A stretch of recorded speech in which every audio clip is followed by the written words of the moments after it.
Hello everyone, and welcome to another edition of Western New York's favorite restaurant and cooking show. Come dine with me, Western New York. Brought to you in part by Buffalo Hotel Supply and Key Video Productions. I'm Russ Salvatore. And I'm Jan Farrington. And we are so glad you joined us today because we have two of Western New York's finest chefs on the broadcast. We're with Pascal from the Gatehouse Grill and Sarah Smith from the Village Inn on Grand Island. And today, Russ, we are making soup. Soup? What do you think of soup? Oh my gosh, it brings me back to my days when I was going to school and I come home. Every day my mother had a bowl of soup on the table for me to eat. To warm up little Russ. And she'd be in that tanny, eat a good soup, it's a good for you. I had soup every single day. Your mom knew what she was talking about. Yes. And these soups that they'll be preparing today are so yummy, just like your mama's, and yet they're easy enough for you to make for dinner tonight. We promise. You're going to find out more in a minute. And let's get things rolling and see where our chefs are today. Somewhere in Western New York, I'm sure. It's really an area of the country like no other, Russ. Chefs? Hi, Jan. It's so true. We do love this area so much. I am with Pascal from Gatehouse Grill in Williamsville, and it's all about desserts today. A chilled pear and vanilla soup with a goat's cheese croquant. This is a memorable dish. I'm in the kitchen today with Chef Sarah from the Village Inn in Grand Island. It's gonna get hot and spicy in here, making firecracker crab soup. Don't miss this. On today's Home Invasion, we're cooking for the cousins. Not my cousin, not your cousin, maybe your cousin, who knows. We made a special meal just for them. Marco's gonna be preparing his carrot and ginger soup. I happen to make a marinated flank steak with a wild mushroom ragu. And Krista made her vacherin, which is one of her specialties. So what do you think, folks? How's everything? Looking forward to this home invasion, Art. We're going to be heading over there right after our Hints for Your Health segment. Here's our own Dr. Jamie Brennan.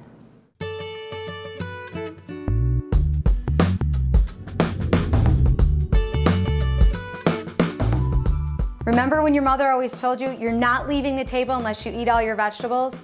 Well, there's a reason for that. Green vegetables are the #1 food that you can have on a regular basis that will keep you healthy. Green vegetables are low in fat, high in fiber, low in calories. They constantly fight disease such as heart disease, cancers, high cholesterol. They also contain high amounts of vitamins and minerals. So for all you women out there who are concerned about your calcium intake, please eat more green vegetables. Believe it or not, they have a lot more calcium than a glass of milk.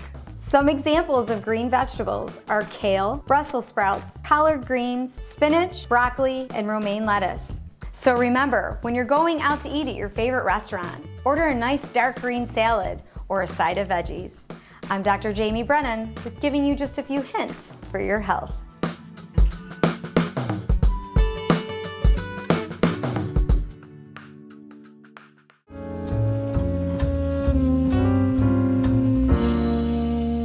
This home was built on the former grounds of the Pan Am Exposition. I enjoy the craftsmanship of early workmen that sometimes is lost in mass production. I'm the superintendent parks for Buffalo Homestead Conservancy. There's a lot of time that goes into restoring a house, and there's just as much time that goes into restoring a historic landscape. We decided to do our kitchen. What we wanted to do is restore it to something from a period that would have been original to the home. At that point, it would open up for me, so I had more counters, more cabinetry that I could work with. At this point in my life, with my son out of the home and being less picky, I can start experimenting with new foods and learn how to cook the way I'd like to cook.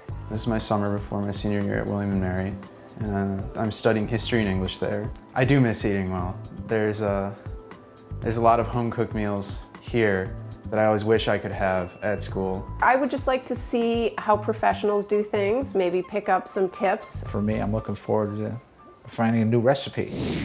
Hello!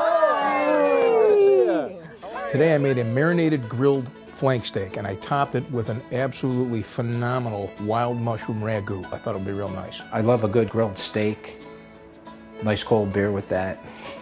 Once again, we made something that I don't normally prepare. I made a carrot ginger soup with a little bit of spice to it. We made it a little healthier because I was cooking with Dr. Jamie. I'm a healthy cooker at home, and it'll be great to eat a soup that has a lot of vegetables in it.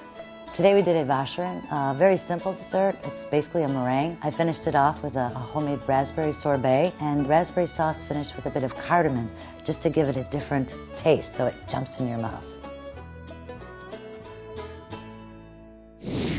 So Alex, thanks for having me in your beautiful kitchen. I have the honor of cooking with you and Dr. Jamie. Oh, the honor's all mine. Thank you, man. We're gonna make some carrot ginger soup, and the original recipe for this soup calls for a how do I say, not so healthy options, but we're gonna make it a healthy option. Cook it with Dr. Jamie, because if I don't, she's gonna kill me. Marco's so funny. He always thinks that he has to cook the healthiest dishes when I'm around. But in reality, I actually just came here to see if he could give me a couple healthy hints to take home for my own cooking. It's real simple to make this carrot soup. You grate the carrots, you grate the ginger, and that's the actual kick for the soup. Then we added a little bit of leek and red onion to it, and we cooked it in some olive oil, some chicken broth, and blended it. And it came out like a cream soup because we pureed all the vegetables. Added a little bit of coconut to it, and then we finished it with a dollop of sour cream and some organic mixed greens. I was a little nervous because I didn't know if I was going to be able to do everything well, but the soup came out well enough, and I had faith in everybody else, and it turned out great. So Alex, now that you've learned to make this soup and there's little techniques, you can bring this back to college and... Well, yeah, I'm actually going to try and take that back and show off what you can do more than just ramen noodles. That's awesome. And what do you think, Doc? I love the coconut milk. Maybe a little less salt, but 2 thumbs up. Super. Come dine with me, Western New York. Bob, today we're going to make a marinated grilled flank steak with a wild mushroom ragu. How's that sound? Sounds delicious. Want to get started? Yes, let's go. Okay, first thing we need to do is we need to make the marinade.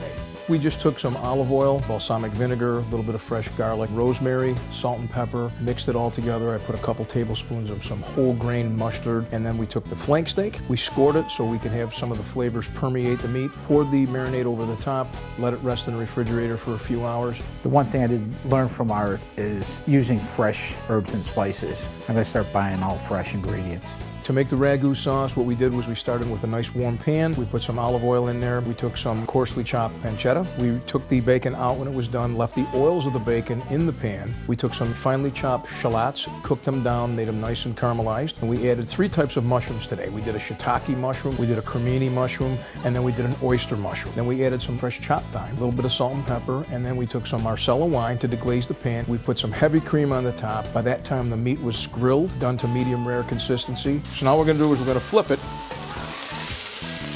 We're going to turn it the opposite way. Now you see how that opened up? Oh, yeah. Pulled it out, sliced it against the grain, top it with the wild mushroom ragu. It was absolutely fabulous. What we're going to do today is a vacherin. I'm going to finish it off with a homemade raspberry sorbet. Oh, fabulous. The egg whites have to be separated perfectly. There can't be any yolks in there at all. Took the whites, I had a little bit of cream of tartar when they were frothy, and then I slowly incorporated sugar mixed with a bit of cornstarch and let that whip until it was fluffy. And Jen grabbed a hold of that pastry bag. We just made a little base, and then we went up all along the sides, so we built a little wall. Kristen was wonderful. She was very patient, so that when I didn't do something right, she was very encouraging. The one thing I have to say about this recipe, it does take some organization. The meringues do take 3 hours in a 200-degree oven, and that's so they dry out. We're going to make the sauce now? Yes, we're going to make the sauce. I'm just going to tell you what to do. The sauce, I started out with seedless raspberry preserves, added a bit of sugar and water, finished it with cardamom and some berries that you can use frozen for this if you want. Oh my God, this meringue is too much fun.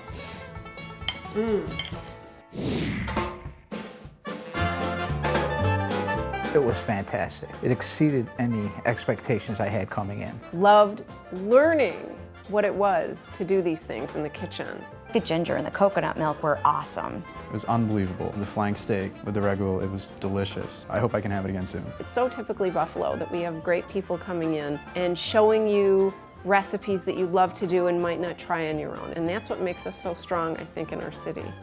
Come dine with me, Western New York. This portion of the program was brought to you by Artisan Kitchens and Baths.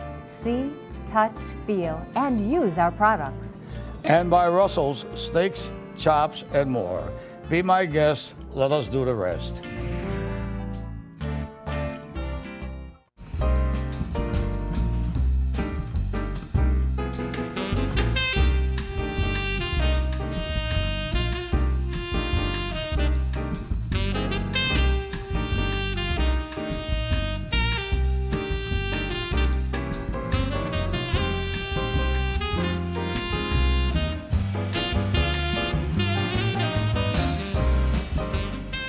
Be our guest.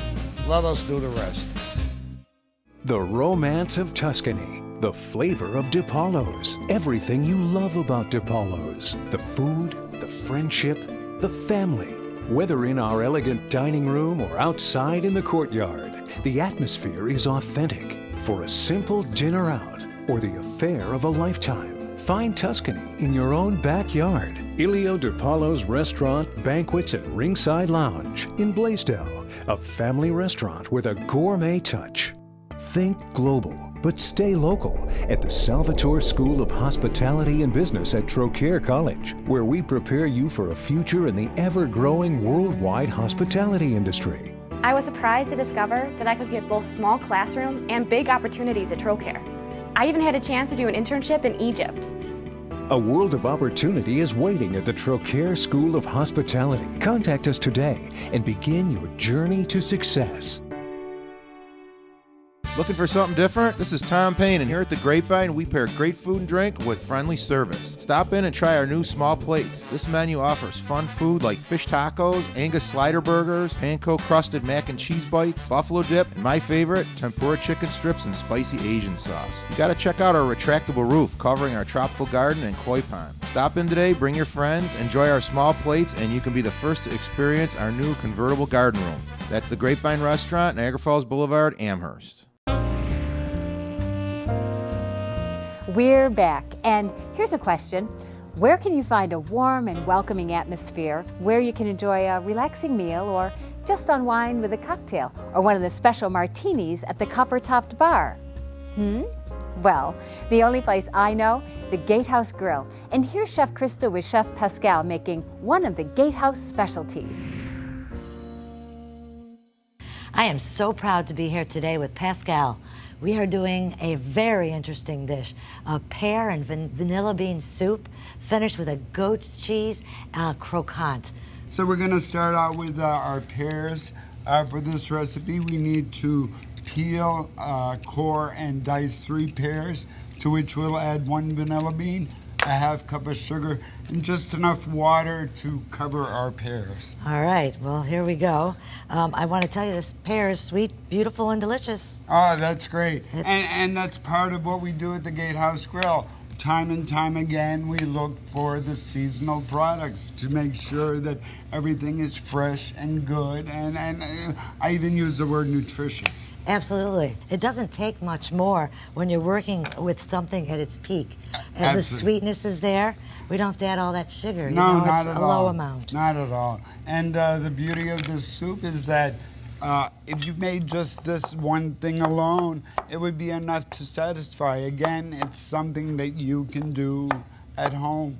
I find that your recipes are so imaginative. It takes a certain sensibility about bringing things together. It's called balance. When you bring a sweet, a salty, a sour, a bitter, and then you look and you think about like acids and bases and alkalides. These are all things that we really taste and feel, and with texture and color.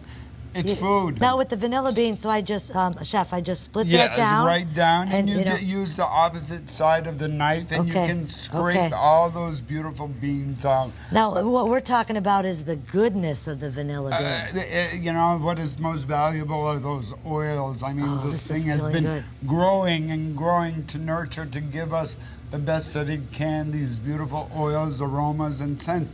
And about the pear, what it does for the pear. A pear, you know, is so light and elegant.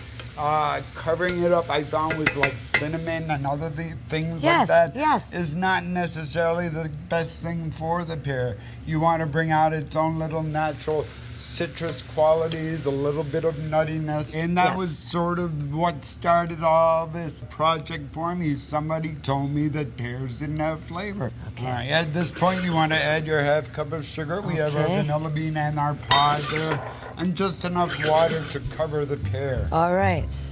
All right. That looks good? Yes, very good. Now, we bring it to a simmer and let it cook till it's tender. Tender, exactly. Now, while this is simmering, Let's get our sandwiches together, our little croquants. So talk to me about these croquants. What I have here is a little French bread called a brioche. It's wonderfully buttery, eggy, and a little bit sweet. It may be a little bit hard to find, but if you use like a challah bread, it would work the same way. Excellent idea. That's what I like. Because I don't know if everyone can make brioche at home. Exactly. It's not necessary, so thanks for the substitution. Not at all. Thick or thin with the cream cheese? That's just right. Okay. Yes. And then we need 2 of these for our dish. And what we've done is, when you're making a croquant, we always remove the crust. And as you can see from his brioche, we simply just remove that. I've got my beautiful goat's cheese croquant. I'm going to get that in a nice hot pan. Now I'm just going to take a little of this clarified butter and put that in the pan. Usually I brush my sandwich with a little butter, but this is so much easier. It is. But what we're looking for overall in this is the quality of crunchiness, which is what croquant means, actually. It's crunchy. Crunchy. Crunchy is croquants, and Pascal is all about textures and layering texture. So we've got the soup, the rich creaminess of the soup, and then crunch. There we go. This is looking good. Oh, look at how beautiful it is. Look at the color on it. I think I did good. How'd I do, Chef? That's exactly what we're looking for. Oh, thank you. You've done this before. I'm so proud. I love working with you. Those are beautiful, and I can't wait till we put all this together. Beautiful touch. I think we're going to be coming together. Yeah, we're almost ready for our soup, and we'll go from there. We are all set. I've got your pears nice and tender. I'm going to remove the vanilla bean for you. And take it away, Chef. At this point, we need to puree it. And the thing about pureeing is that people think that it might be a shorter time. I like to give it a good amount of time. Really? For safety's sake, we're going to add our hot liquid, add our lid, and I find that it's best to start on a lower. Oh, okay. While holding. I make a lot of margaritas. I agree with you. There you go. Okay, I gotcha. And at this point, I would leave this on for anywhere from 3 to 5 minutes to make sure it's just absolutely smooth. It's important at this time that we chill the soup thoroughly. I remove the lid and just put it in the fridge. A couple of hours will do.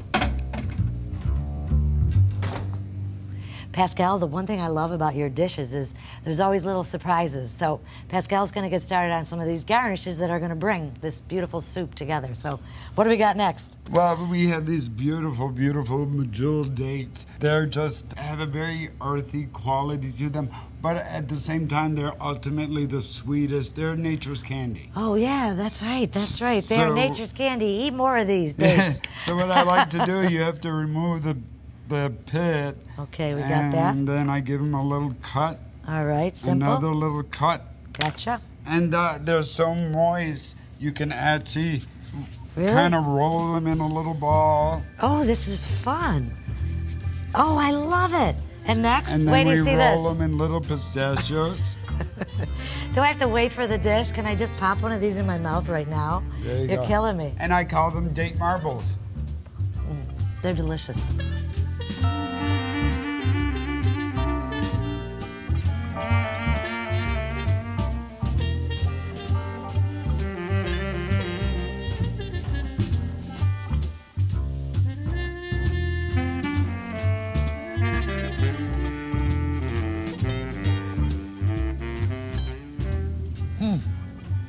Boy, that is so beautiful. You have proven to me today, Pascal, that food is art. Beautiful job. Well, thank you so much. Thank you. Gatehouse Grill, 8220 Main Street. Come dine with me, Western New York. Thanks, Krista. Next up, I want you to meet Sarah Smith, chef at the Village Inn in Grand Island. The Village Inn is a true Western New York restaurant treasure. Watch this and you'll see why. Today I have the pleasure of working with a full-time mom who is a self-proclaimed old-school cook who doesn't measure or use recipes, a woman after my own heart, who's actually going to make a hot and spicy firecracker crab soup. Am I right? Yes. So hot and spicy, they put the right chef in place? Sure did. So I was involved in the prep work, and I saw there's 9 million different kinds of hot peppers. There's jalapenos, there's bananas, there's roasted, there's red, yellow, there's all different kinds. Sarah and I prepped this up. We got our mise en place in place. and our pot is nice and hot. We're gonna start making our soup. What's our first step? Well, we're gonna need the oil first. Okay. Now, any kind of olive oil or just a... We just use a regular standard olive oil at the restaurant. Okay. And then we have garlic. And what soup doesn't have garlic? I mean, you gotta have garlic in everything, am I right? And then we have the Hungarian peppers. Now, the Hungarian peppers are hot. Right. Aren't they? I deseeded them, but Okay. I left some of the seeds in so that we get the firecracker in the soup. So I understand when you have the Hungarian pepper and you cut it in half, there's a vein down the center that actually has oil, and that's what makes the pepper hot. Am I right? Right. Okay. So we got, how many Hungarian peppers did we put in there? About 1.5 cups. Wow, that's a lot of peppers. And then you got some jalapenos. Now, those are no joke. Right. And I also left seeds in some of the peppers when I chopped them as well. What do we have next? Now we have the onions. Okay.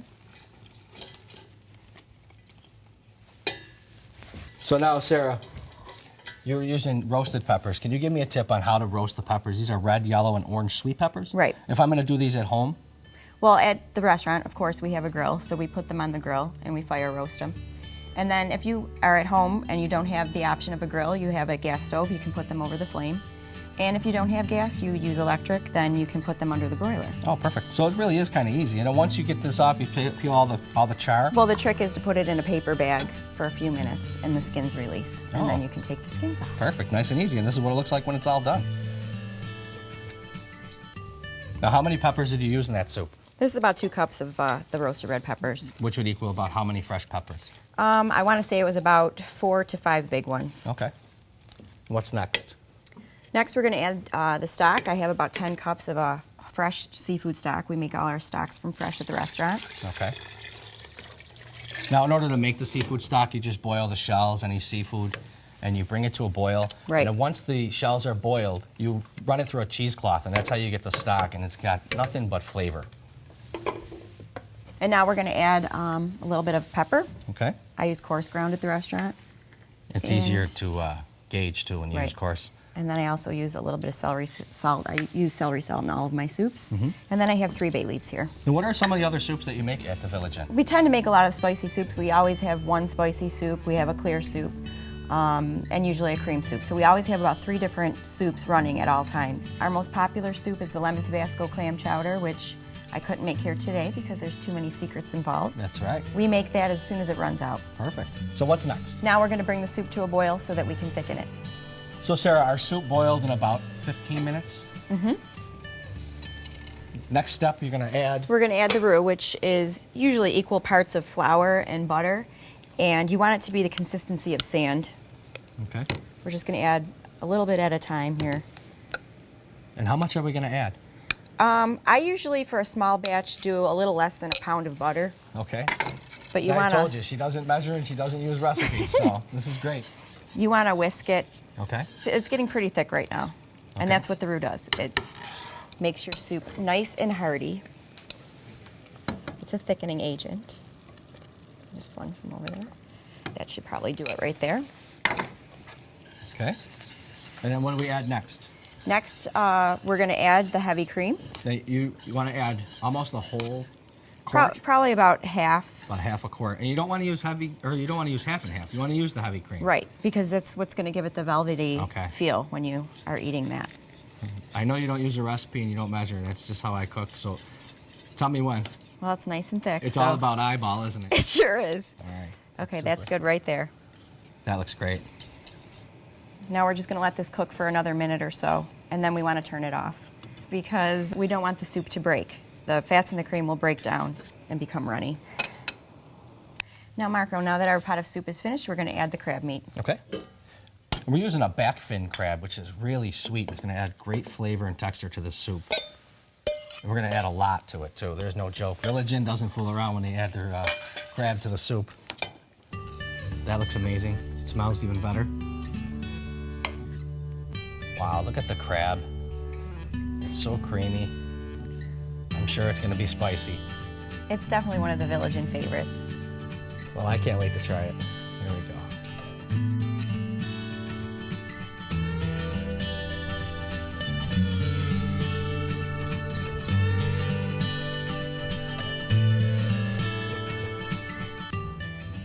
Man. The sweetness of the crab, the creaminess of the soup. But let me tell you something. They brought the right chef to the table because that is some spicy chowder. You are a firecracker. A short hop over the Grand Island Bridge, 1488 Ferry Road. Visit my friends at the Village Inn. I'm Chef Marco. Come dine with me, Western New York. Today's program is sponsored in part by Buffalo Hotel Supply. Design, deliver, and install. We can do it all. And by Key Video Productions. Key Video, television, DVD, web.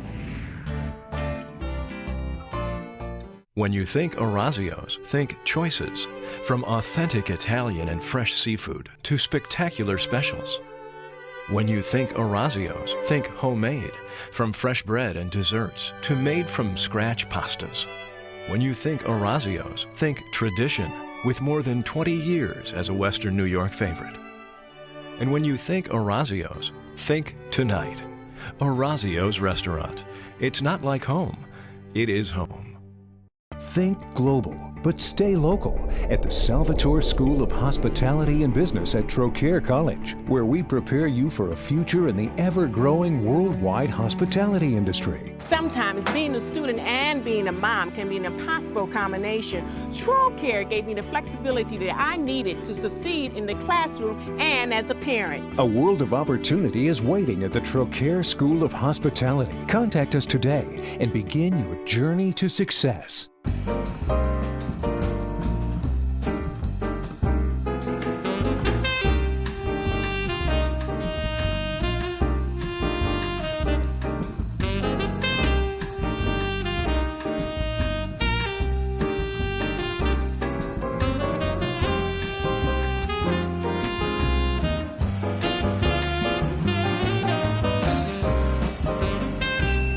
Be my guest, let us do the rest. That's our show for today. As always, I encourage you to choose Western New York's great independent restaurants when dining out this week. And if you'd like to learn more about any of the restaurants you see on our program, or you'd like the complete recipes from our wonderful chefs, simply visit our Facebook page and become a fan today. For everybody here at Come Dine With Me, Western New York, I'm Jan Farrington. And I'm Russ Salvatore.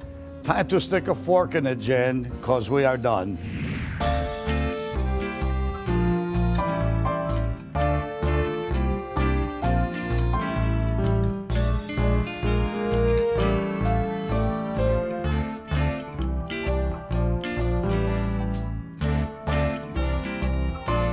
Some say it's our amazing sports bar featuring a variety of specialty and craft beers.